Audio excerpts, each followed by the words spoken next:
Getting ready to buy or sell a home? Do you want to help support pro-life organizations? Then you need Real Estate for Life. Get a top-notch real estate agent and support pro-life causes. Go to realestateforlife.org to learn more.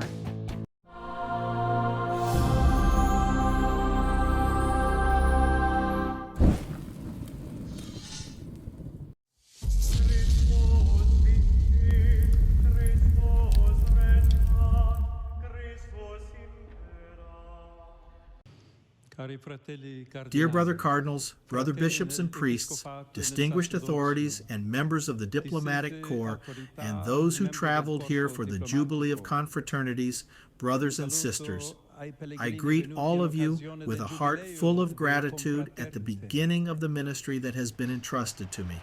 St. Augustine wrote, "Lord, you have made us for yourself, and our heart is restless until it rests in you."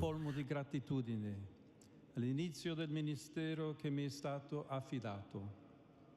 Scriveva Sant'Agostino, ci hai fatti per te, Signore, e il nostro cuore non ha posa finché non riposa in te.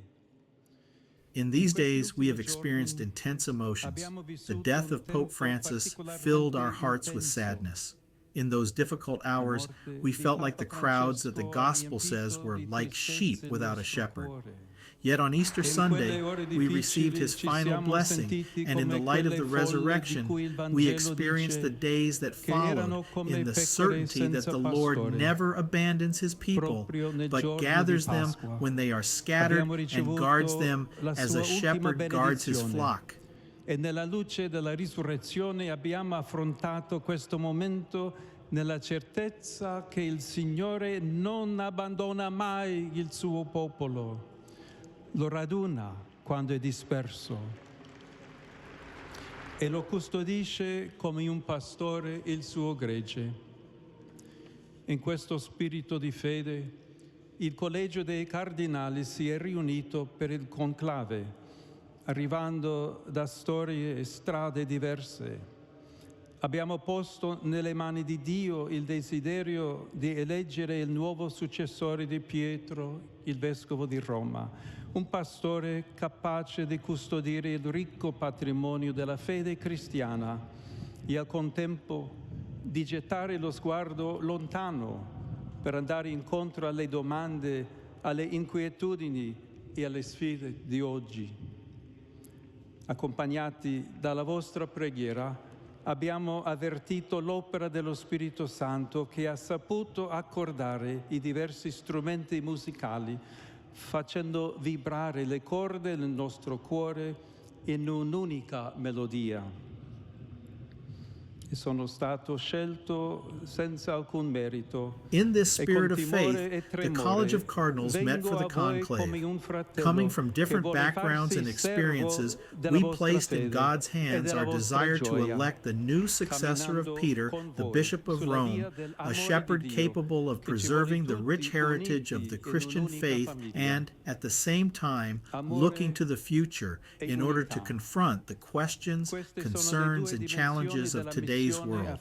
Accompanied by your prayers, we could feel the working of the Holy Spirit, who is able to bring us into harmony, like musical instruments, so that our heartstrings could vibrate in a single melody. I was chosen without any merit of my own, and now, with fear and trembling, I come to you as a brother who desires to be the servant of your faith and your joy, walking with you on the path of God's love, for He wants us all to be united in one family. A essere come lui, pescatori di uomini. E ora, dopo la risurrezione, tocca proprio a loro portare avanti questa missione, gettare sempre e nuovamente la rete per immergere nelle acque del mondo la speranza del Vangelo, navigare nel mare della vita perché tutti possano ritrovarsi nell'abbraccio di Dio. Come può Pietro portare avanti questo compito?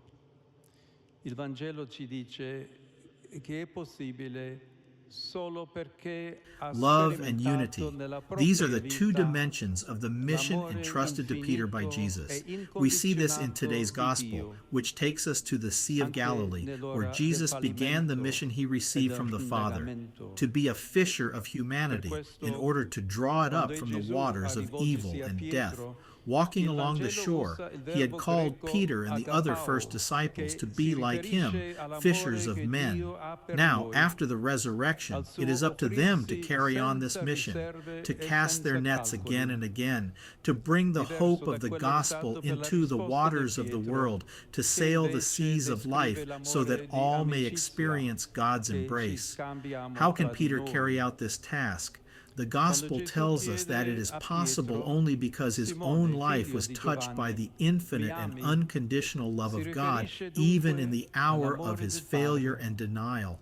For this reason, when Jesus addresses Peter, the gospel uses the Greek verb agapao, which refers to the love that God has for us, to the offering of himself without reserve and without calculation, whereas the verb used in Peter's response describes the love of friendship that we have for one another.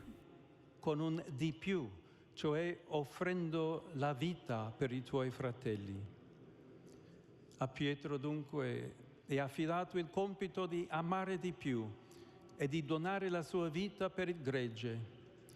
Il ministero di Pietro è contrassegnato proprio da questo amore oblativo, perché la Chiesa di Roma presiede nella carità e la sua vera autorità è la carità di Cristo. Non si tratta mai di catturare gli altri con la sopraffazione, con la propaganda religiosa o con I mezzi del potere, ma si tratta sempre e solo di amare come ha fatto Gesù. Lui, afferma lo stesso apostolo Pietro, è la pietra che è stata scartata da voi costruttori e che è diventata la pietra d'angolo.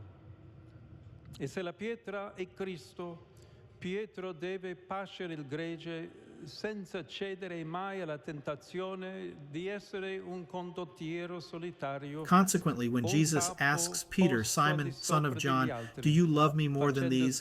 he is referring to the love of the Father. It is as if Jesus said to him, "Only if you have known and experienced this love of God, which never fails, will you be able to feed my lambs." Only in the love of God the Father will you be able to love your brothers and sisters with that same more, that is, by offering your life for your brothers and sisters. Peter is thus entrusted with the task of loving more and giving his life for the flock. The ministry of Peter is distinguished precisely by this self-sacrificing love because the Church of Rome presides in charity, and its true authority is the charity of Christ. It is never a question of capturing others by force, by religious propaganda, or by means of power.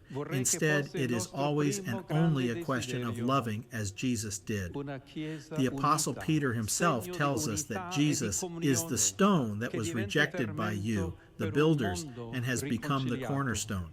Moreover, if the rock is Christ, Peter must shepherd the flock without ever yielding to the temptation to be an autocrat, lording it over those entrusted to him. On the contrary, he is called to serve the faith of his brothers and sisters and to walk alongside them, for all of us are living stones, called through our baptism to build God's house in fraternal communion, in the harmony of the Spirit, in the coexistence of diversity. In the words of St. Augustine, the Church consists of all those who are in harmony with their brothers and sisters and who love their neighbor. Guardate a Cristo, avvicinatevi a Lui, accogliete la sua parola che illumina e consola. Ascoltate la sua proposta di amore per diventare la sua unica famiglia. Nell'unico Cristo noi siamo uno. Brothers and sisters, I would like that our first great desire be for a united church, a sign of unity and communion, which becomes a leaven for a reconciled world. In our time, we still see too much discord, too many wounds caused by hatred, violence, prejudice, the fear of difference, and an economic paradigm that exploits the earth's resources and marginalizes the poorest. For our part, we want to be a small leaven of unity, communion, and fraternity within the world.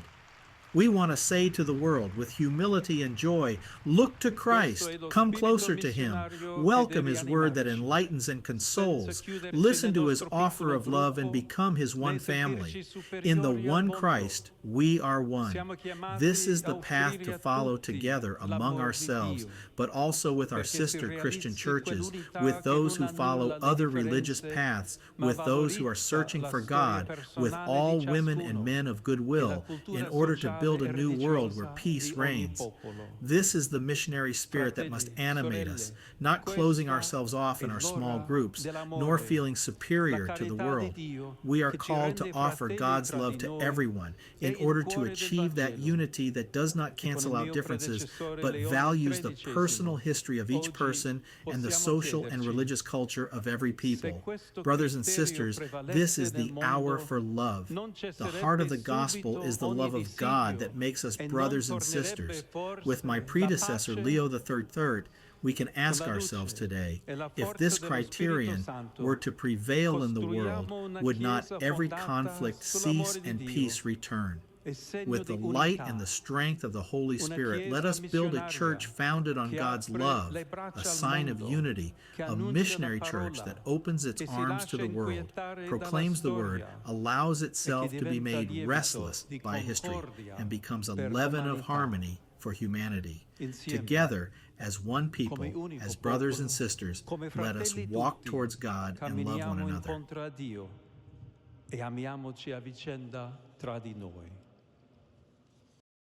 Ave Maria Stella